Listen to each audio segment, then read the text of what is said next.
Hello and welcome to another LifeWriting.com blog talk. Monica Matar joins me again to help observe National Home Ownership Month. Welcome back, Monica. Hello, everyone. Thank you so much for having me, Chris. Yeah, look, the last time we spoke, when I found out you had 15 plus years in the mortgage industry, I was like, you know what? I think I'll be doing a segment on home ownership or something along those lines. Mhm. So I need to make sure I try to get the best and the brightest folks who have been in and around the field for quite some time, preferably, but those folks who can add all types of tidbits from the not just the selling, but from the buying perspective as well. You know, folks on both sides of the house. So, what better person than Monica Matar, who Mhm. has, correct me, yeah, you just moved to Tampa, right? Yes. Right, the Tampa area, and you are a realtor in Florida now. Yes, I am. Okay, okay. Look, so I know prior to getting to Florida, you know, those 15 plus years, you know, in the Midwest, right? You have all types of stories and experiences to share.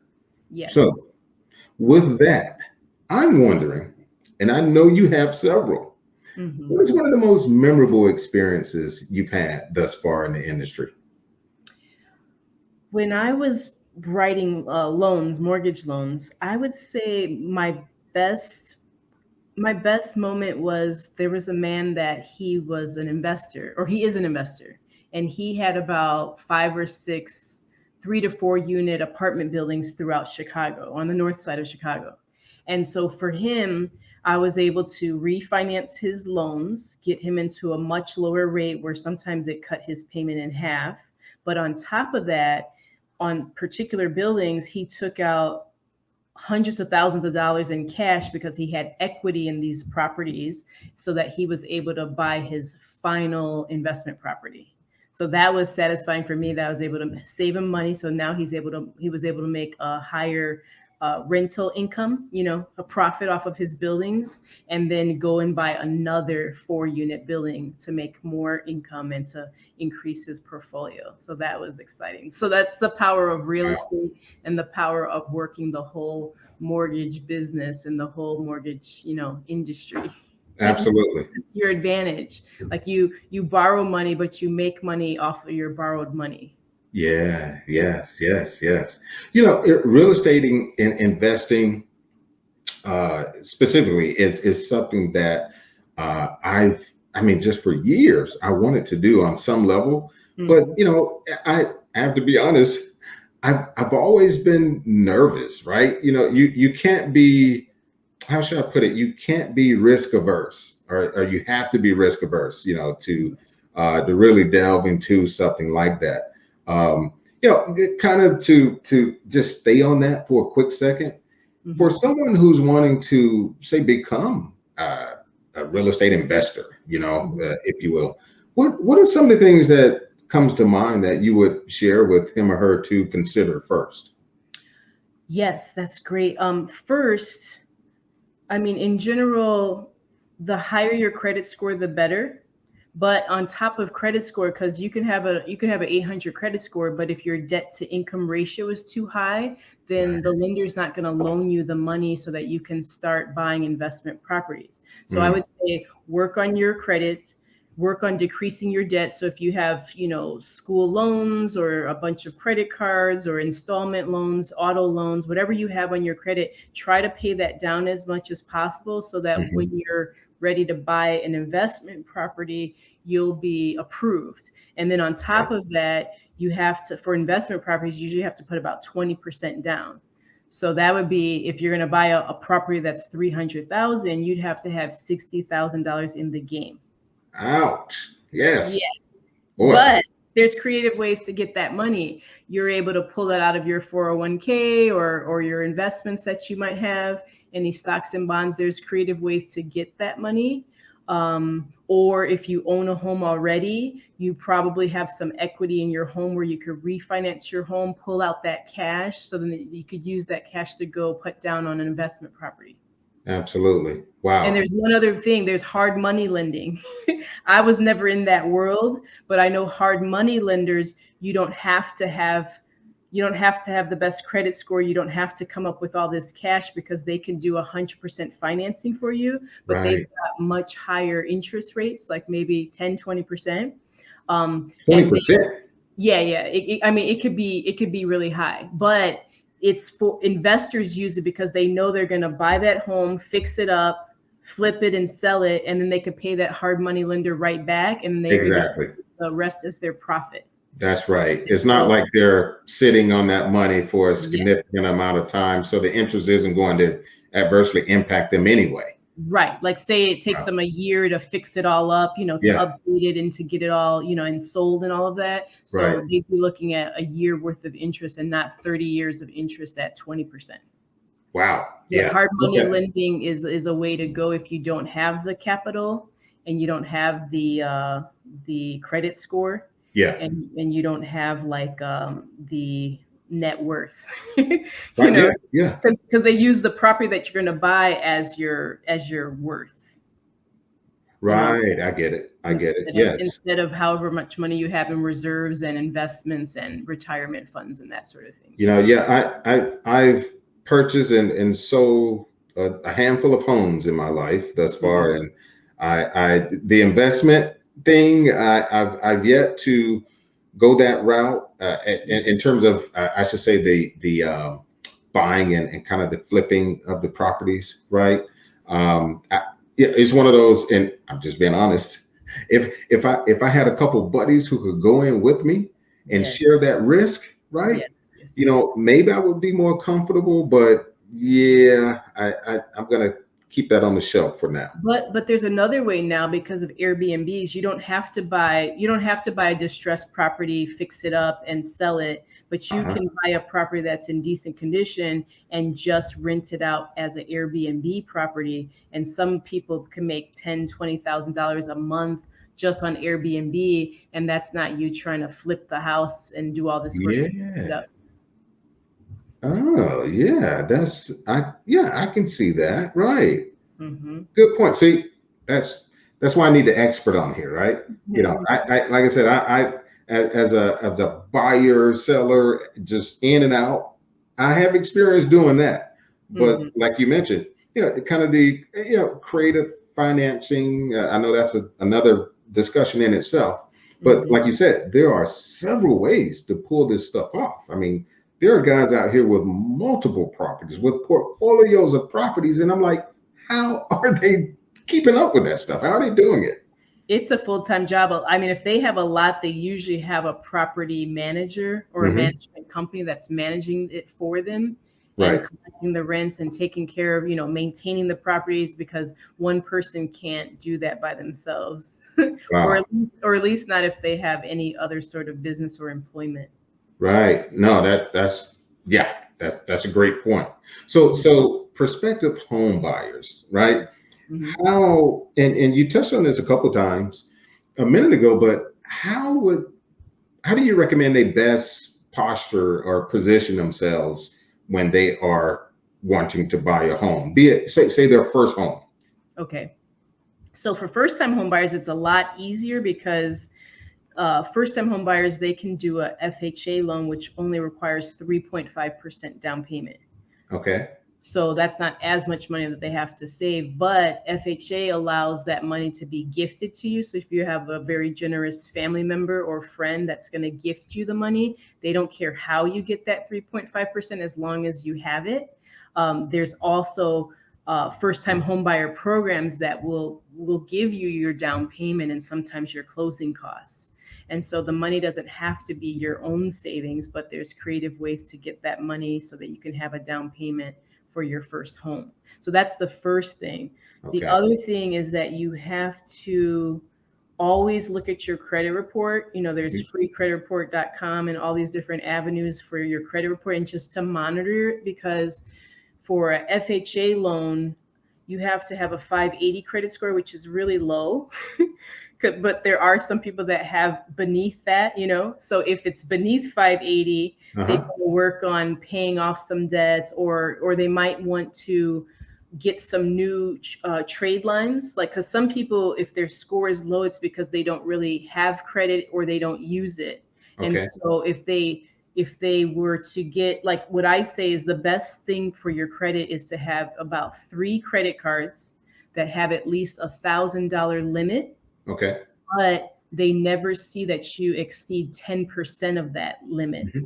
Hmm. And then that'll get your score really high. If you have little credit cards that are $200 limit, $300 limit, those don't really impact the score as much as a card that's 1,000 or above. Absolutely. Yeah. So if you have too many credit cards, like say you've got 10, then that'll bring your score down. If you only have 1, that'll bring your score down because you don't have 3 trade lines. So it's good to have 3, or to have 3 and a car payment, or Hmm. Hmm. or 3 and some other installment loan, because they want to see that you're a responsible consumer, and that you're paying your bills on time, and that you're Exactly. so that you're paying off your balances each month. And so a lot of times, like if someone has $1,000 credit card, they might spend half of it. And so when they pull the credit report, they're going to show that they spent 500 of that $1,000. And so lenders are going to say that you're a higher risk because you're using half of the credit that is given to you.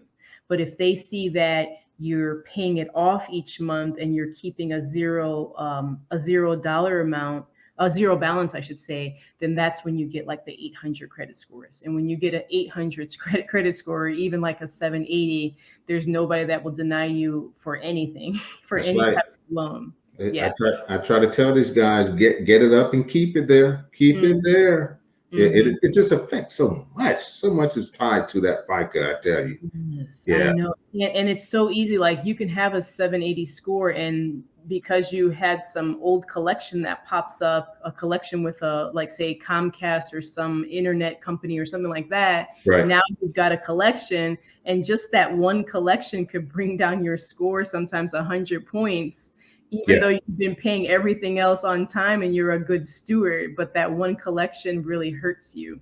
Gotcha. So, No. so I would say pay off your collections if you have any. Monitor your credit report monthly just to make sure that you're keeping up with your balances and all of that, and making Hmm. sure there's no fraud, like no fraudulent activity, things that aren't yours on your credit report.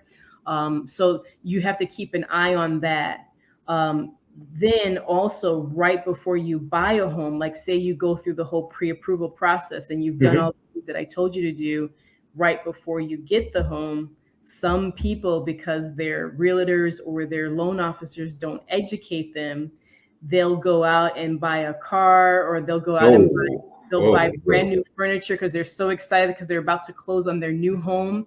And Right. then because they go out and they get into debt, now they don't qualify for their home loan, and now they don't have a house because they messed up and bought something right before they're about to close on their house. I've heard about I've heard a horror story or two Yeah. about that, and I'm gonna tell you. Speaking of horror stories, Mm-hmm. and I think you know where I'm going with this one.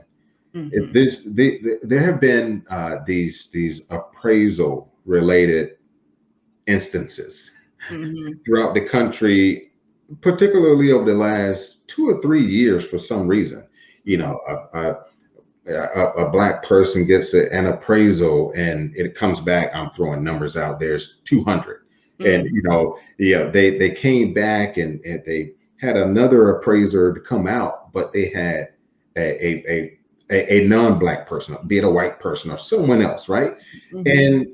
And they have documentation that when the other person was there, they have proof that the appraisal shot up 50, if not 100%. Like, how is that possible? So what can you talk to that in some Yeah, capacity? like I haven't experienced that myself with my customers of the past, but I know that it happens. And so one tip that I would say is, uh, even though this is bad, we shouldn't even have to do this, but Right, right.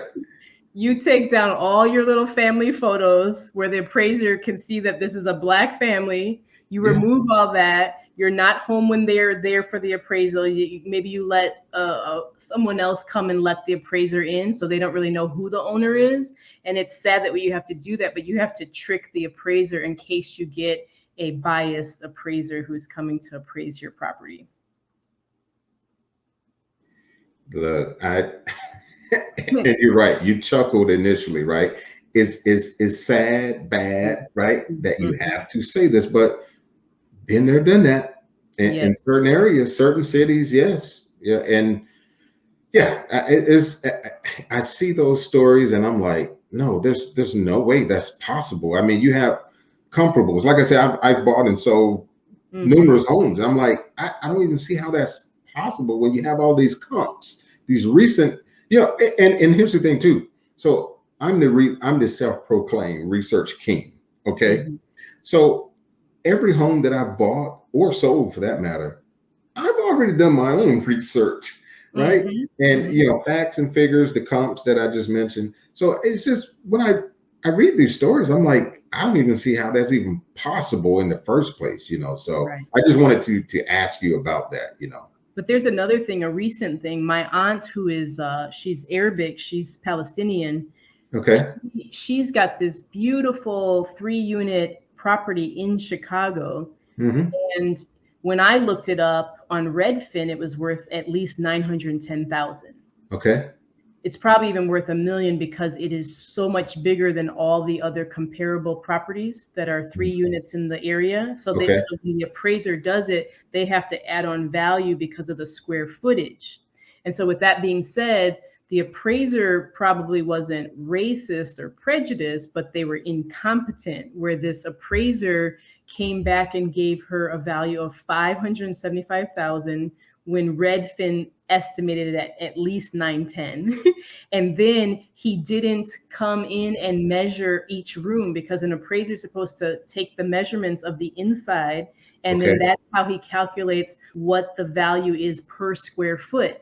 And so if Mm, he would have done his job properly, then he would have seen the square footage was so much greater, and right. that would have increased her value drastically. And so sometimes you could have incompetent appraisers that really don't know what they're doing. Mm, And if that's the case, you need to fire them, or if you already paid them, you need to go and, you know, come up with some more money and pay another appraiser, one that you could get a good recommendation about, because the appraisal will make or break a purchase or a refinance. absolutely. Yeah. Absolutely. No, thanks for sharing the latter, for breaking that down, because yeah, you're right. It could solely be related to incompetence. And Mm-hmm. and yeah, I hadn't really thought about or looked at it that way. But yeah, and Mm-hmm. that incompetence in various sectors happen all the time. Right. And he was So asking me, he's like, oh, where did she get that $910 figure? So I was like, I got it from Redfin, because I searched, a yeah, value, and I yeah. had to email him a picture of the Redfin estimate. And then he Wow. still came back with 575. So I was Wow. just like, you need a different appraiser. Wow. So speaking of appraisals and the home value, assessing the value. Mhm. So someone who I know folks who they they they buy and sell homes like they buy and sell cars. Okay. Mhm. I, I, Mhm. and I know you've been in the industry for a while, so you can attest to this as well. Mhm. But for those folks, or just someone who's planning to sell, what should they be thinking about or considering as it relates to their current home? That's a good question. There's a few things. One is, everyone is looking for an updated kitchen and an updated bathroom and whatever flooring you have down. So if you've got some 1990 carpet on the floor, pull that stuff up and at least buy some laminate flooring that looks like wood, or tile floors that look like wood. Uh, that's like a real hot thing right now, because you really want to update it and give it a fresh, clean, modern look, because that way buyers are going to want your property. Another thing is, even though you spend, like, say you spend $50,000 updating your kitchen and making it beautiful, granite countertops and all stainless steel appliances and the works, when you spend that 50, homeowners think because I spent 50, then my appraised value should go up 50, but it really might make the value go up, say $20,000 or 25. It might be about half of what you spent. So Right.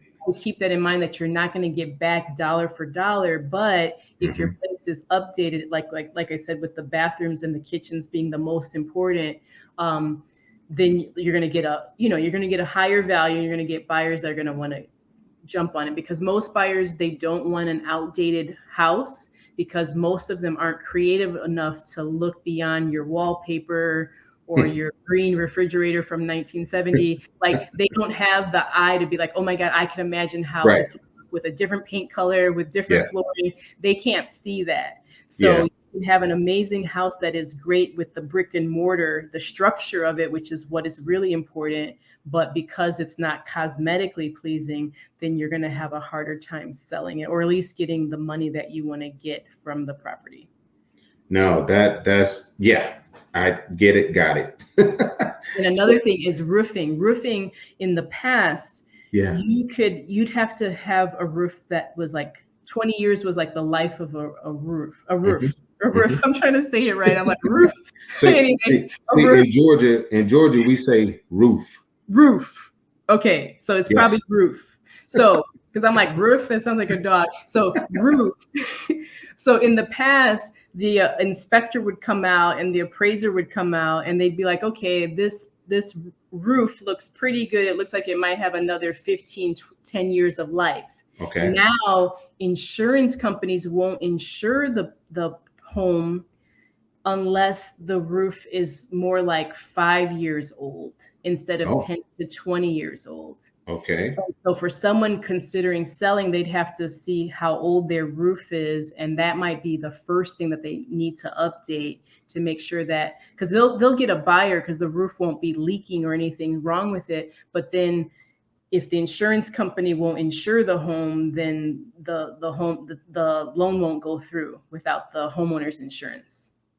And so that's a new thing as of recently, because of so many there's so many scammers that will go out and be like, oh, I'm going to do a new roof for you, and then Yeah.